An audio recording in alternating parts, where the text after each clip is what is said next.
Well, we have a gray sky. We have all day long today, but we still don't have any rainfall yet.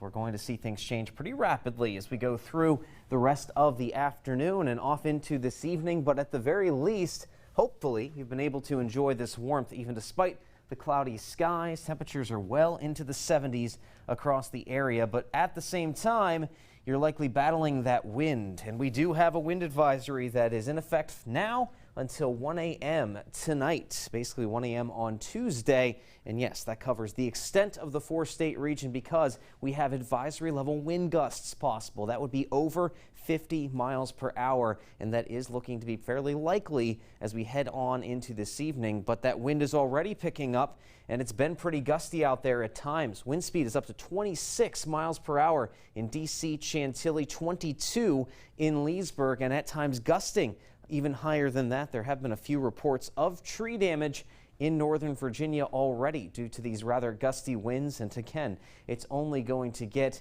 even windier from here. Now, I mentioned the rainfall. It's nowhere to be found on the regional satellite and radar picture up until about 20 minutes ago here. The first showers already starting to make their way over the mountains into far western Maryland and West Virginia. This system is moving at a pretty rapid rate, so the timing for the rainfall has been bumped up just a little bit here as the very leading edge of that steadier rain is making its way through north central West Virginia, and once it's able to get over the mountains, it's going to be right into the heart of the four-state region, with the center of this storm already crossing far western New York and northwest Pennsylvania. So here is that timing, a little bit of an adjustment. Gustier showers along the leading edge of that rainfall will be arriving between 2 to 4 o'clock from west to east. So the further east you are, closer to I-95 per se, the later in the timing window you will see that rainfall. And then as we go into this evening, 4 to 7 o'clock, the strongest wind gusts, the steadiest, if not heaviest rainfall will be moving through. It's going to be a pain for anybody out commuting on their way home from work, school, whatever you may have. So keep that in mind this evening.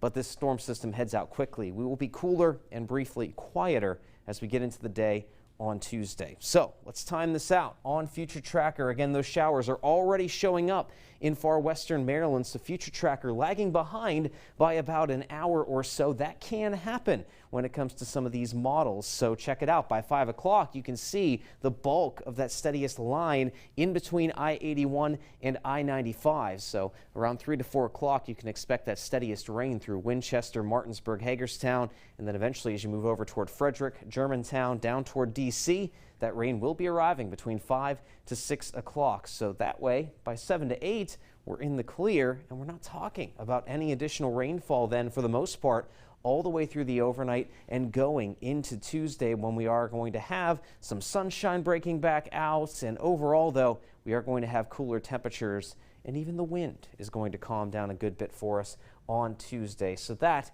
is at least something to look forward to. We will have a brief quiet day, but not long after that, this week is going to continue in a very active fashion as another system rolls in on Wednesday. Notice that temp. We're going to be down into the 30s and 40s, so there is a possibility we see some snow mixing in with some rain on Wednesday. But at this point, given the higher March sun angle and the warm temperatures of late, even if it does snow, it's not likely to stick in many locations. Quieter Thursday and Friday, and then a third system will roll through with more rainfall likely on Saturday.